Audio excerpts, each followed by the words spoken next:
কালো গোলমরিচ, লং, গরম মশলা, তেজপাতা, চা বানানোর জন্য প্রথমে লাগবে 1 কাপ পানি,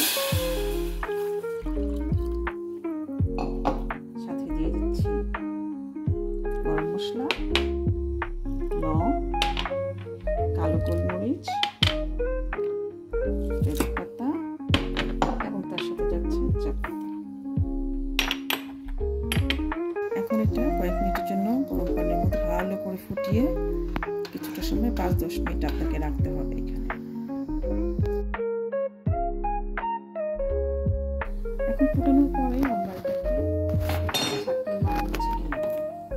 হয়ে গেলে এখন আমরা অবশ্যই ছাঁকনির মধ্যে ঢেলে পরিবেশন করব।